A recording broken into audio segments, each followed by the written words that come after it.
স্বাগত জানাচ্ছি বাংলা ভিশনের প্রতিদিনের আয়োজন সংবাদপত্র এবং সংবাদ মাধ্যমগুলোর সংবাদ নিয়ে বিশ্লেষণ এবং পর্যালোচনামূলক অনুষ্ঠান ফ্রন্ট পেজে। সাথে আছে তাইমুর রশিদ।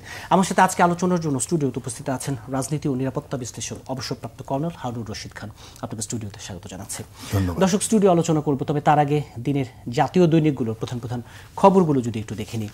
দৈনিক প্রথম আলোর প্রধান শিরোনাম, হাসিনা ও আসাদুজ্জামানের নির্দেশে জুলাই গণহত্যা, অর্থাৎ জবানবন্দিতে তিনি রাজসাক্ষীর যে জবানবন্দি সেখানে তিনি মন্তব্য করেছেন যে অপরাধ স্বীকার করে আন্তর্জাতিক অপরাধ ট্রাইব্যুনালে জবানবন্দি দিয়েছেন সাবেক আইজিপি চৌধুরী আব্দুল্লাহ আল মামুন। তিনি বলেছেন, আন্দোলন দমনে সরাসরি লিথল উইপেন ব্যবহার করার নির্দেশ দিয়েছিলেন শেখ হাসিনা। আসাদুজ্জামান খানের নির্দেশ ছিল যে কোনো মূল্যে আন্দোলন দমন করতে হবে। কাউকে তুলে আনা ও হত্যার নির্দেশ আসতো তৎকালীন প্রধানমন্ত্রীর দপ্তর থেকে। অধস্তন আদালতের নিয়ন্ত্রণ সুপ্রিম কোর্টের কাছে ফিরল হাইকোর্টের রায়। এছাড়া 8 দলের সঙ্গে বৈঠকে প্রধান উপদেষ্টা বলেছেন, তারা নির্বাচন বানচাল করার চেষ্টা করবে, সতর্ক থাকতে হবে। দৈনিক আমার দেশের প্রধান শিরোনাম, আওয়ামী লীগের ভোট ডাকাতি ও গণহত্যার দায় স্বীকার। চৌধুরী আব্দুল্লাহ আল মামুনের জবানবন্দিকে ঘিরে যেই রিপোর্ট সেটিকে গুরুত্ব দেওয়া হয়েছে।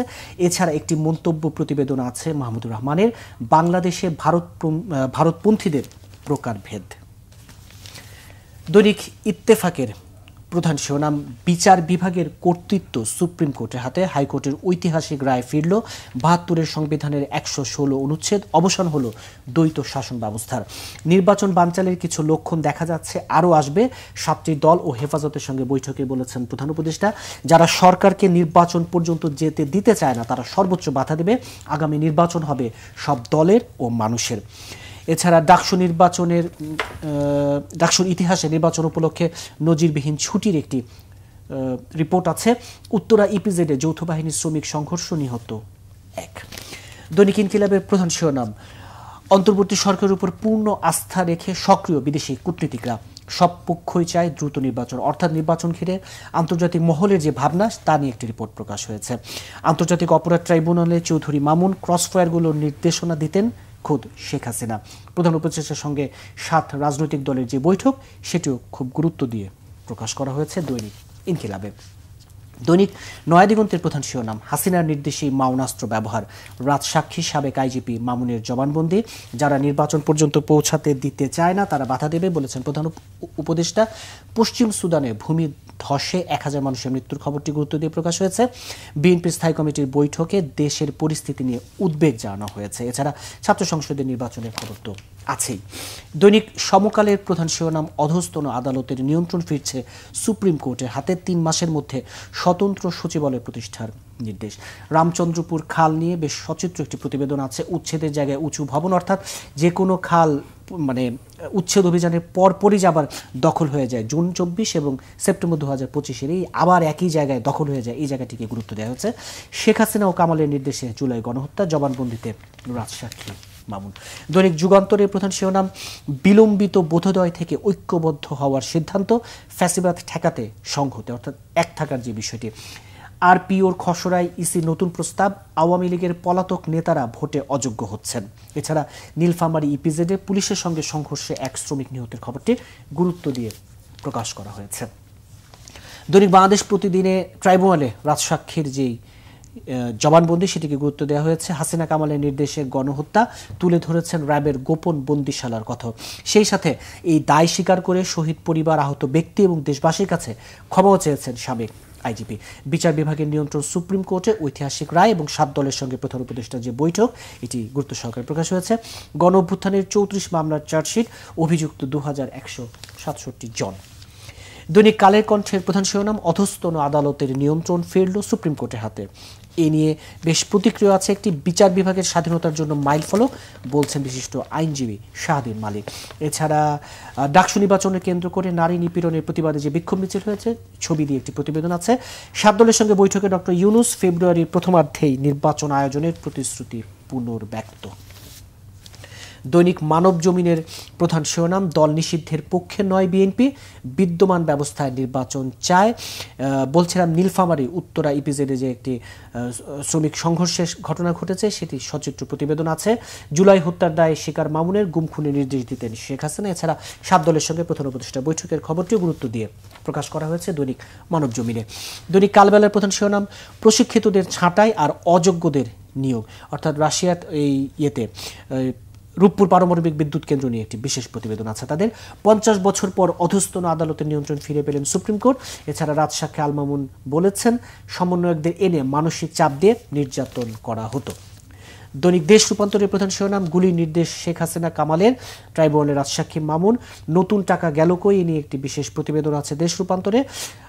মির্জা ফখরুল ইসলাম আলমগীর বলেছেন, বিভ্রান্তি সৃষ্টির উদ্দেশ্যে গুজব ছড়ানো হচ্ছে। এছাড়া বিচারকদের নিয়ন্ত্রণের ক্ষমতা সুপ্রিম কোর্টের হাতে ফেরার যে রায়, এটিও বেশ গুরুত্ব দিয়ে প্রকাশ হয়েছে। দৈনিক বণিক বার্তায় প্রধান শিরোনাম, বাজার শক্তি নয়, ডলারের দর ধরে রেখেছে কেন্দ্রীয় ব্যাংক, বিচার দ্রুত শেষ করতে গঠন হতে পারে ট্রাইব্যুনাল 3, গতকাল জানিয়েছেন আইন উপদেষ্টা। এছাড়া মিয়ানমারের বিতর্কিত নির্বাচন ঘিরে একই নীতি চীন এবং ভারতের, এই নিয়ে একটি প্রতিবেদন আছে। দ্য ডেইলি স্টারের প্রধান শিরোনাম, still vigilant as there will be bid to foil election. Yunus says at meeting with 7 parties. Hasina Kamal ordered shooting of July protesters. Ex-IGP Mamun tells ICT apologizes for mass killing. এছাড়া big strike towards judiciary অ্যাটোনমি নিয়ে একটি প্রতিবেদন আছে। দৈনিক new এজের প্রধান শিরোনাম, High Court restores Supreme Court control over lower judiciary. Government asked to establish separate secretariat under Supreme Court in 3 months. Nilphamari ইপিজেডে worker killed in clash with law enforcers. এই ছিল জাতীয় দৈনিকগুলোর প্রধান শিরোনাম। রাজনীতি এবং নিরাপত্তা বিশ্লেষক কর্নেল অবসরপ্রাপ্ত হারুন রশিদ খান পত্রিকার খবরগুলো শুনছিলেন। আলোচনাটা শুরু করতে চাই, এখন সবাই পুরো জাতি যেদিকে উন্মুখ হয়ে তাকিয়ে আছে, নির্বাচন। এই যে বলছিলাম, নির্বাচনকে ঘিরে নানা সময় নানা শঙ্কা দানা বাঁধছে। সেই জায়গায় আমরা দেখেছি আগের দিন বিএনপি জামাত এবং এনসিপির সাথে বৈঠক, এবং গতকাল 7 দলের সাথে বৈঠক। বারবার একটি শঙ্কার কথা বলা হচ্ছে যে নির্বাচন নিয়ে শঙ্কা, কিন্তু নির্বাচন হবে যত বাধাই আসুক। এই যে বললেন, প্রধান উপদেষ্টা বলছেন যে সব বাধা পেরোতে হবে। নির্বাচনের সামনে যত বাধা, দিন শেষে এই বাধাগুলোকে আসলে পেরোনো যাবে? এই পথটা কতটা সহজ হবে? কর্নেল অবসরপ্রাপ্ত হারুন রশিদ খান। ধন্যবাদ। দর্শকদের আমার সশ্রদ্ধ সালাম। নির্বাচন হবে না, মাফ করবেন, এটা আমার কথা না, এটা পতিত যে স্বৈরাচার সরকার ছিল, এটা তাদের। এমনই কথা বলে নির্বাচন না হতে দেওয়ার সব রকমের ব্যবস্থা, ষড়যন্ত্র, অরাজকতা, এগুলোতে তারা লিপ্ত আছে। আপনি জানেন, দেশের মধ্যে তাদের অনেক অনেক লোক আত্মগোপনে আছে। তাদের নেতৃস্থানীয় মোটামুটি সবাই দেশের বাইরে, পার্শ্ববর্তী দেশে স্বৈরাচারের যে প্রধান ছিলেন তার সঙ্গে ওখানে আত্মগোপন করে আছেন। এখন আর আত্মগোপনে নাই তারা। এখন বিভিন্নভাবে তাদের তৈরি, তারা বসে সেই ষড়যন্ত্রমূলক যত রকমের পরিকল্পনা সেগুলো করে যাচ্ছেন। আমাদের এখানে কোনো বিচ্ছিন্ন ঘটনা না, চারিদিকে এটার অনেক রকমের আলামত আমরা দেখতে পাচ্ছি। সেজন্য আপনি দেখবেন কয়দিন আগেও আমাদের যে চিফ ইলেকশন কমিশনার, উনিও বলেছেন যে অনেক ঝুঁকি আছে। ঝুঁকির কথাটা সব পক্ষ থেকে আসে, সব পক্ষ থেকে আছে। এটা এমন কিছু নতুন কিছু না, এরকম বিপ্লবোত্তর একটা পরিবেশে পক্ষ প্রতিপক্ষতে এ ধরনের ঝুঁকি থাকবেই। আমাদের দেশ অনেক আত্মবিশ্বাসে ভরা, অনেক সচেতন জাতি। এটা আমার অভিজ্ঞতাতে আমি ইরাকে এই ধরনের বিপ্লবোত্তর বা কনফ্লিক্ট উত্তর নির্বাচন দেখে, এবং সেখানে আমি মোটামুটিভাবে এর ঝুঁকি কিভাবে উত্তরণ করতে হয় সরকারের সঙ্গে, সেই পরিকল্পনাগুলোর সঙ্গে সম্পৃক্ত ছিলাম। প্রথম কথা হলো যে আমরা যেগুলো ঝুঁকি বলছি, যেগুলো প্রতিপক্ষের যত রকমের উত্তেজনা, উস্কানি, ষড়যন্ত্র, এগুলোকে ভালো করে বুঝতে হলে একটা রিস্ক অ্যাসেসমেন্ট তৈরি করতে হয়। আমার বিশ্বাস যে এগুলো নিশ্চয়ই হচ্ছে। সেই রিস্ক অ্যাসেসমেন্টে থ্রেট এবং ভালনারেবিলিটি এগুলো ভালো করে চিহ্নিত করতে হয়, এবং চিহ্নিত করার পরে এটা দুটো অংশ থাকে। একটা, জনগণকে সচেষ্ট এবং অবহিত করা এবং অবহিত করতে থাকা। আরেকটা হলো পরিকল্পনার অংশ, যেখানে সত্যিকার অর্থে মিটিগেটিং মেজার্স, অর্থাৎ এটার বিরুদ্ধে কী কী মেজার্সগুলো নেওয়া দরকার, কোন কোন স্টেজে নেওয়া দরকার, সেগুলোকে পরিকল্পনার মধ্যে আনা। জি, একটি বিষয় বারবার সামনে আনা হচ্ছে যে নির্বাচনের প্রসঙ্গটা যখনই আসে যে বর্তমান যে আইন শৃঙ্খলা পরিস্থিতি, সেখানে আমাদের মব কালচার বলি বা বর্তমান যে ভঙ্গুর আইন শৃঙ্খলা পরিস্থিতি, সেই বাস্তবতায় নির্বাচনের ডামাডোলে আরও বেশি পরিস্থিতিটা খারাপ হয়ে যাওয়ার শঙ্কার জায়গাটা থাকে কিনা বর্তমান আইন শৃঙ্খলার পরিস্থিতির বাস্তবতায়? আমি আগেই বলেছি এখানে শঙ্কার কিছু নাই। আর এটা মব কালচার না, ভায়োলেন্স। একটা ভায়োলেন্স আমরা তো কেউই এটাকে পছন্দ করি না। তার মানে এটা না যে আমাদের প্রতিপক্ষ যারা আছে তারা এগুলো ব্যবহার করবে না। আমাদের দেশের সবচাইতে বড় শক্তি হচ্ছে আমাদের জনগণ। আমরা কোনো সময় নির্ভর করি না যে কোনো একটা প্রতিষ্ঠান এ ধরনের সমস্ত অরাজকতা এগুলো প্রতিহত করবে। জনগণকে ঠিকমতো অবহিত করতে পারলে তাদের দৃষ্টি, তাদের সচেতনতা দিয়ে ওই সমস্ত লোককে চিহ্নিত তারা সবসময় করতে থাকবে এবং প্রতিহত করতে। সেজন্য আপনি একটা জিনিস একদিন আগেই দেখবেন যে জনাব ফখরুল উনি বলেছেন যে এখন আর এটা সহ্য করা হবে না। এটা শুধু বিচ্ছিন্নভাবে একটা উক্তি বা বার্তা না, তার দলের প্রতি, জনগণের প্রতি একটা আবেদন যে এ ব্যাপারে যেন তারা সচেতন থাকে এবং আমাদের মূল শক্তিটাই আসে জনগণের পক্ষ থেকে। জি, একটি বিষয় যে নির্বাচনে যদি পথটা বলি, ট্রেনটা বলি, সেই জায়গায় সবগুলো দলই নির্বাচনের বিষয়ে তাদের কোনো দ্বিমত নেই, কিন্তু যে যাওয়ার পথটা মানে পদ্ধতি, ধরন, নানা দাবি দেওয়া, এই জায়গাগুলো কি পরিস্থিতিটাকে কিছুটা ঘোলাটে করতে পারে কিনা, শঙ্কাটা থাকে কিনা? দেখুন, আমরা একটা বিপ্লব উত্তর পরিবেশে একটা নির্বাচনের দিকে আগাচ্ছি। প্রত্যেকটা দলের নিজস্ব তাদের একটা আশা, ভরসা, একটা স্বপ্ন আছে, কৌশলও আছে। তো তাদের কৌশলগুলো সবগুলোই যে কমপ্লিমেন্টারি হবে, সবার সঙ্গে মিলবে তা তো না। কিন্তু সে জায়গায় আমাদের সবচাইতে আগে যেটা সবাইকে বুঝতে হবে, যেটা যে আমাদের দেশ আগে, তারপরে দল। দেশের স্বার্থে আমরা একতাবদ্ধ থেকে যে পরিবেশে এই নির্বাচনকে এগিয়ে নিয়ে যেতে হবে, সেটাকে সবচাইতে আগে প্রাধান্য দিতে হবে। এবং সেজন্যই তারা, আপনি দেখবেন কিছু কিছু ক্ষেত্রে প্রত্যেকটা দলই কিন্তু তাদের সহনশীলতা, তাদের বোঝার জায়গা থেকে আস্তে আস্তে কৌশল পরিবর্তনে সচেষ্ট আছে, যতটা জায়গা থেকে ছাড় দেওয়া সম্ভব কিন্তু দিচ্ছে। এবং এই ছাড়ই যে আমাদেরকে সব কনফ্লিক্ট বা প্রতিপক্ষ একটা অবস্থান থেকে এই মুহূর্তে সরিয়ে এনেছে তা না, কিন্তু আলোচনা যদি চলতে থাকে এবং সেটাই, এই আলোচনা যদি আমাদের এই বর্তমান প্রেক্ষাপটে আমাদের সরকার, যে বর্তমান সরকার, তার ভূমিকায় এই আলোচনায় আমরা সেই লক্ষ্যে পৌঁছতে পারবো।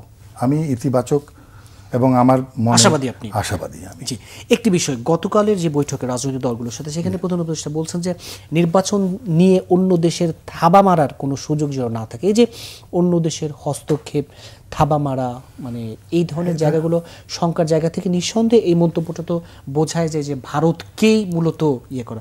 সেই জায়গায় আমি যদি এইভাবেই প্রশ্নটা রাখি, বাংলাদেশকে নিয়ে আসলে ভারতের গেম প্ল্যানটা কি হতে পারে বা তারা আসলে কি ভাবছে?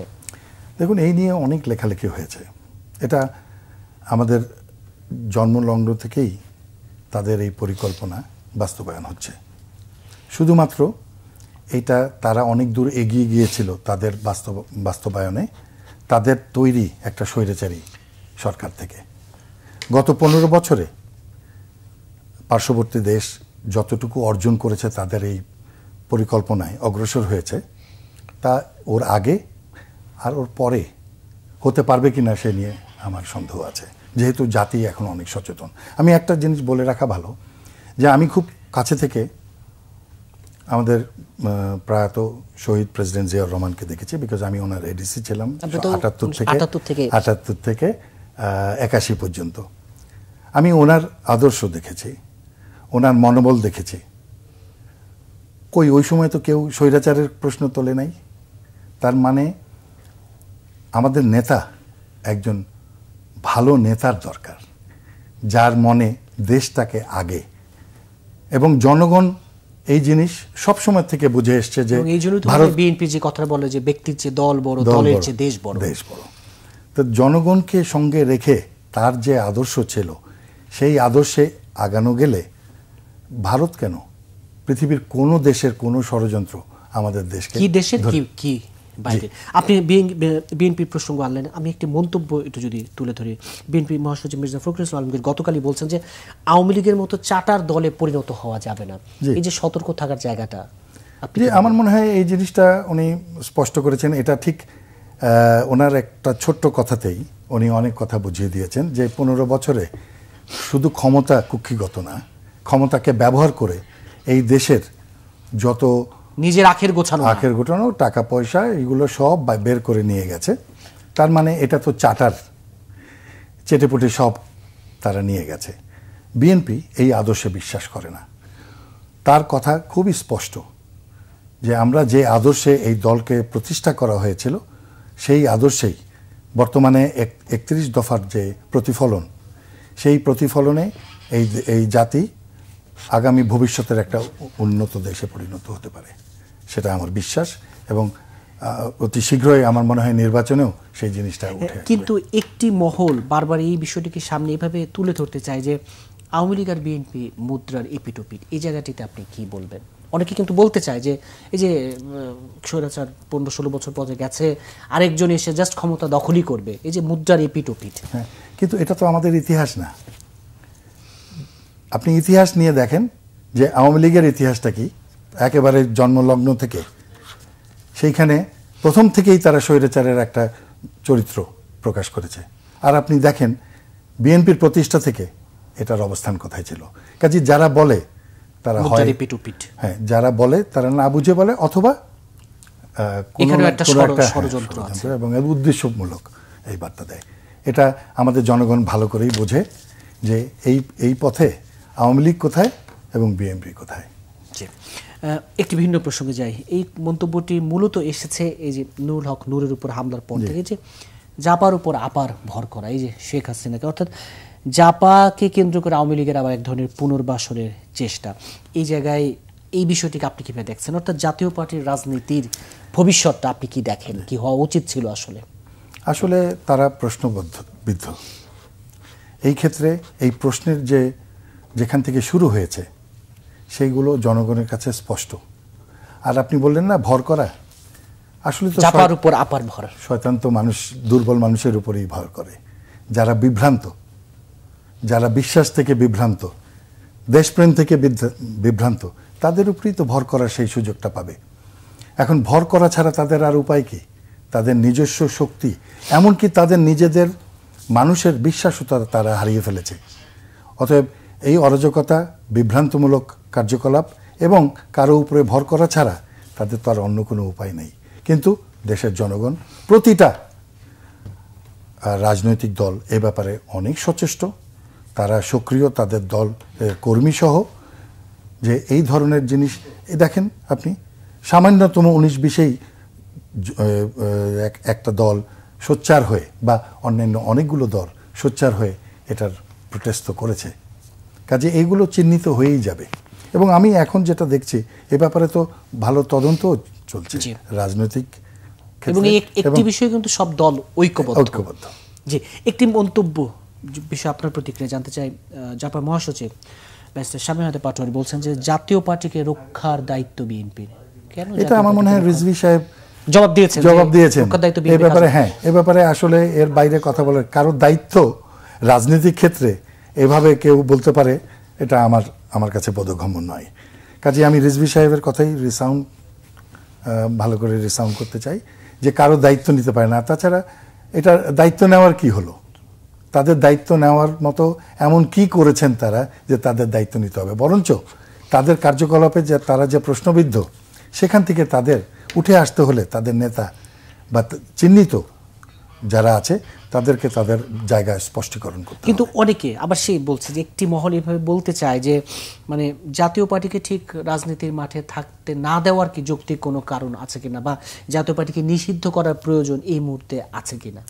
আমি সেই উদ্দেশ্যের আগে তাদের নিজেদের কার্যকলাপ চরিত্র নিয়ে 15-16 বছরেরটাও যদি আমরা আলোচনা করতে চাই, পর্যালোচনা করি, সেই দিক থেকে তারা যদি দেশের বিরুদ্ধে কোনো রকমের কার্যকলাপ করে থাকে স্বৈরাচারের সঙ্গে মিলে, সেটার যদি সঠিক প্রমাণ আমাদের কাছে থাকে, অনেক ক্ষেত্রে আছে, সেজন্যই তো প্রশ্নবিদ্ধ তারা।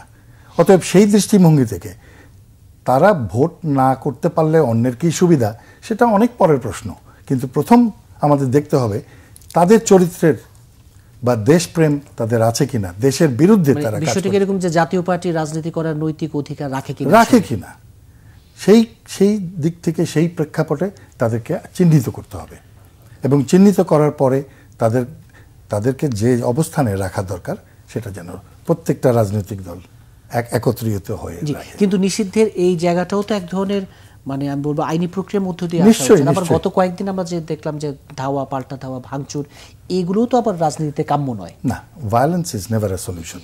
মানে কোনো রকমের উগ্রতা এটা কোনোভাবেই অ্যাকসেপ্টেবল না।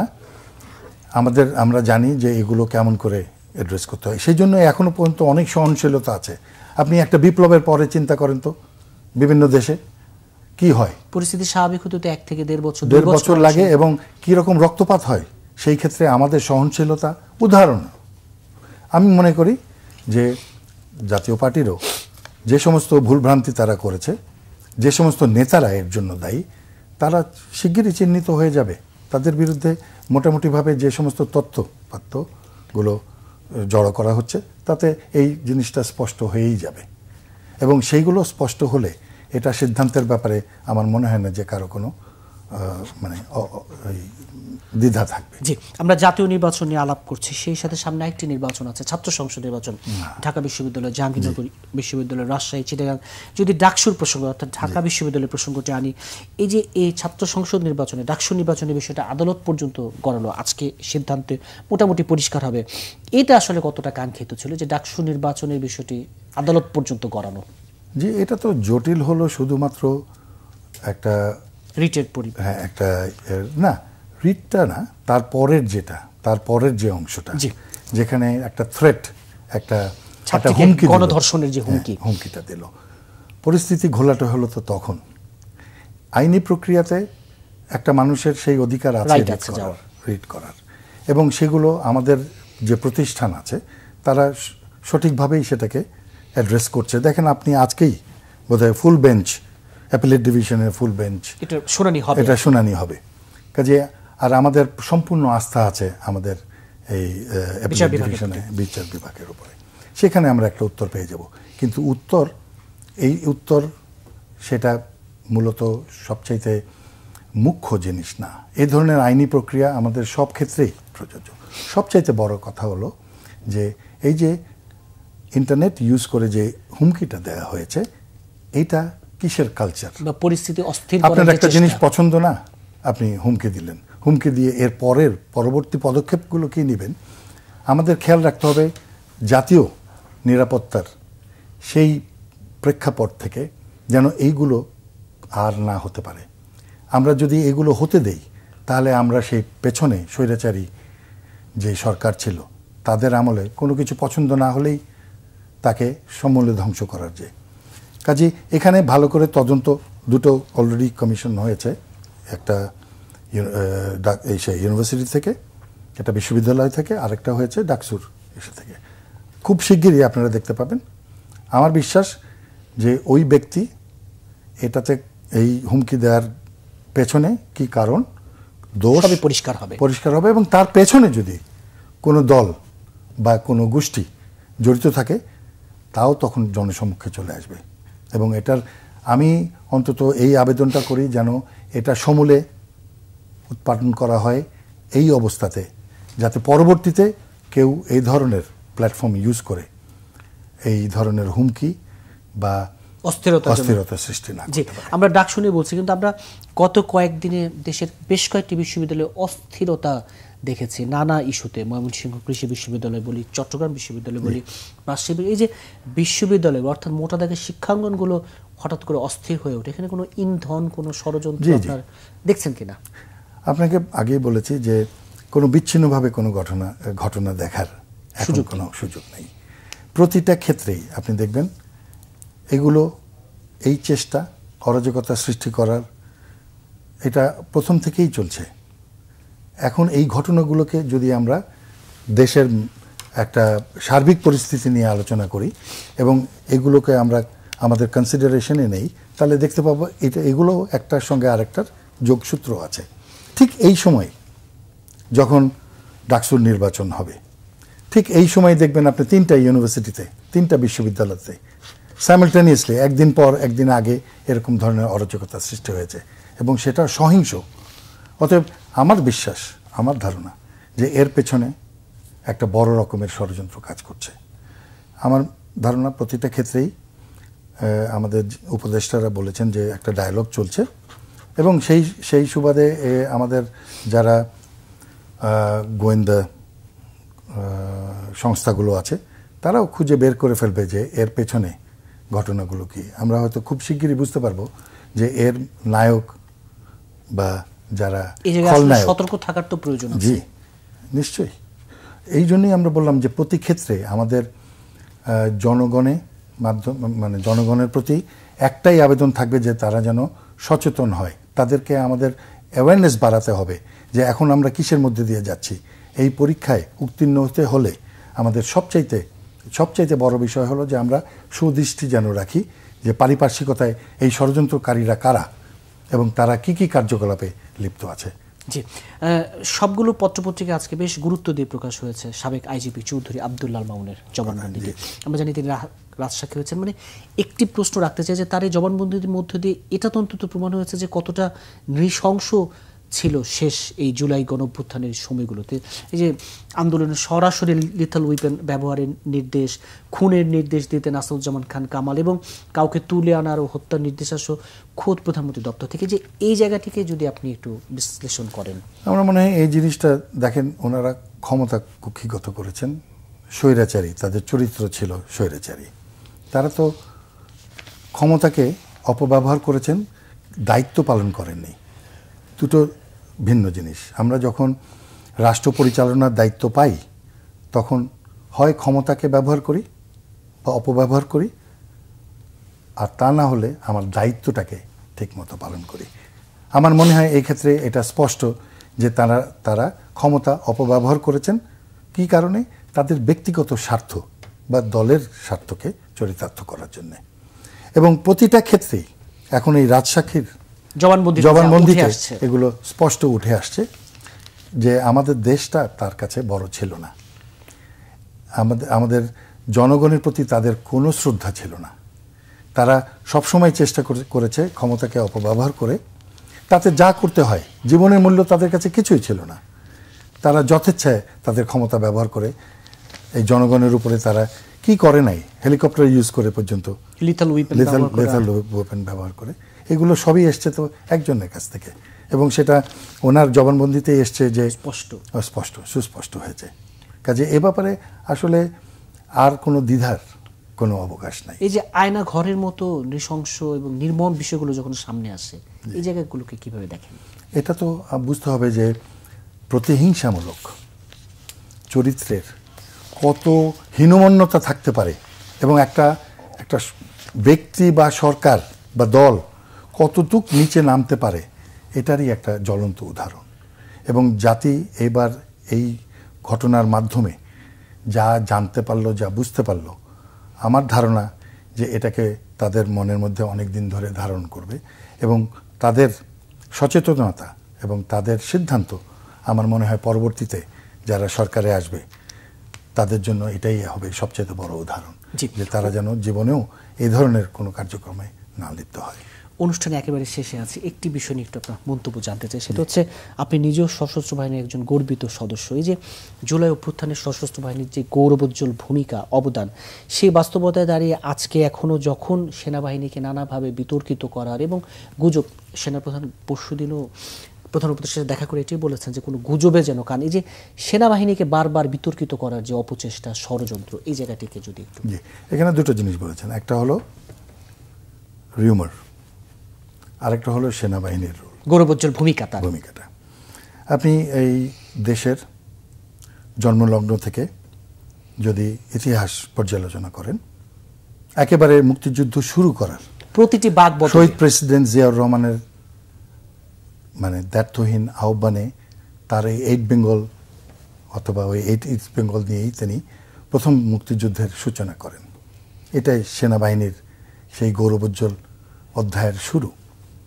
পরবর্তীতে সেনাবাহিনী স্বাধীনতার পরে প্রতিটা ক্ষেত্রে জাতি যখনই কোনো বিপদে আমরা পড়েছে, যেটা বলি ইতিহাসে প্রতিটা বাক বদলে তার যে অবদান, এমনকি কিছু কিছু ক্ষেত্রে যদি ধরেন যে আমাদের সরকার যদি সেরকম পরিস্থিতি মোকাবেলা করতে পারে, তাহলে তো সেনাবাহিনীকে ওই সমস্ত জায়গায় আনার কোনো প্রয়োজন ছিল না। কিন্তু যেখানেই জাতি মানে সরকার ফেল করেছে, সেখানেই সেনাবাহিনী এসে প্রতিবার এই জাতিকে একটা স্থিতিশীল পরিস্থিতিতে নিয়ে গেছে।